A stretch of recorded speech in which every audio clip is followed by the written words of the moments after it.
have long thought it to be. To the scientist, matter has always been thought of as sort of the ultimate in that which is static and predictable. Within all the atoms and molecules, all the space within that, the particles take up an insignificant amount of the volume of an atom or molecule, the fundamental particles.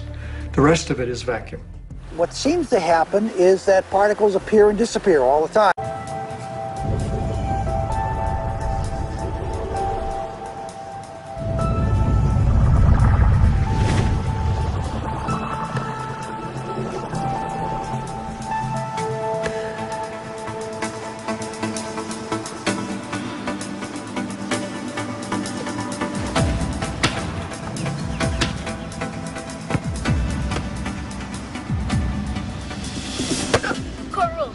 Gotta sink the last one. Uh-huh. It never touched you. Right. And it's not solid. Its ball is mostly empty. In fact, the universe is mostly empty.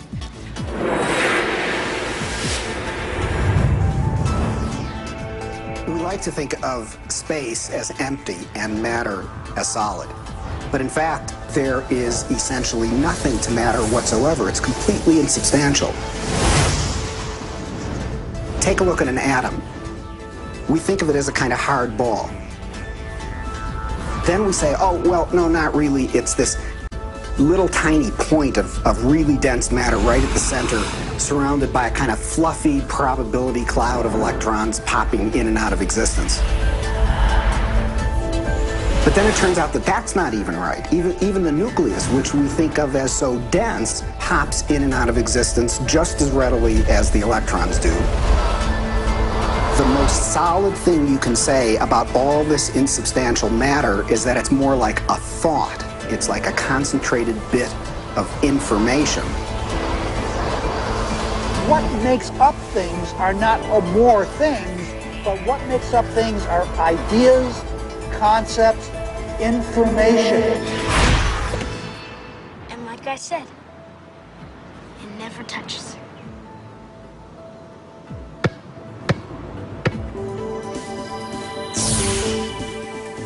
Those electrons build up a charge and push the other electrons away before they touch. So nobody touches nothing. It's doing it constantly, each and every time you look. When you ain't looking, it's like a wave. When you are looking, it's like a particle. When you are not looking, there are waves of possibility. When you are looking, then there are particles of experience. A particle, which we think of as a solid thing, really exists in a so-called superposition, a spread out wave of possible locations. And it's in all of those at once. The instant you check on it, it snaps into just one of those possible positions. Quantum superposition implies that a particle can be in two or more places or states simultaneously. And this is a very bizarre concept and one of the hallmarks of the quantum world.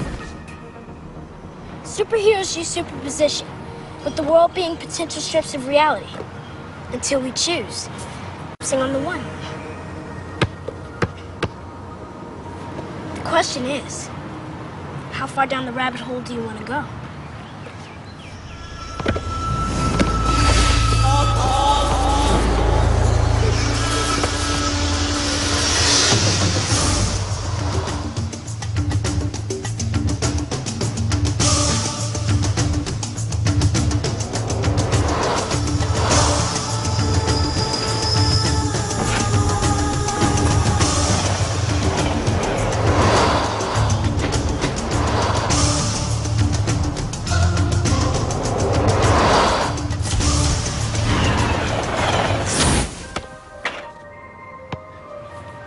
Shot.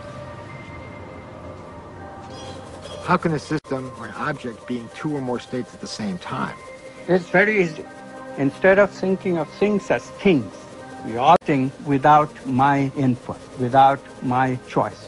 You have to banish that kind of thinking. Instead, you really have to recognize that even the material world around us, the chairs, the tables, the rooms, the carpet, camera included, all of these are nothing but possible movements of consciousness. And I'm choosing moment to moment out of those movements to bring my actual experience into manifestation.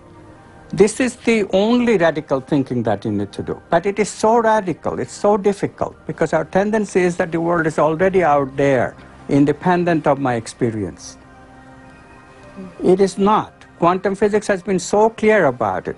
Heisenberg himself, co-discoverer of quantum physics, said atoms are not things. They are only tendencies. So instead of thinking of things, we have to think of possibilities. They're all possibilities of consciousness.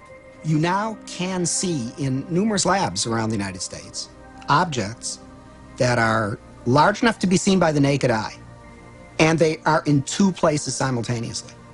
And you can actually take a photograph of that.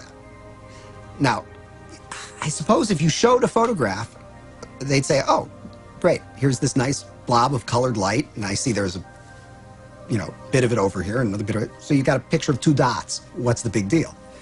And if you say, well, look right in the chamber. You can see it right there. Oh, I see two things there. You say, no, that's not two things. That's one thing. It's the same thing in two places. I'm not sure that people's jaw would drop about it, because I don't think people really believe it.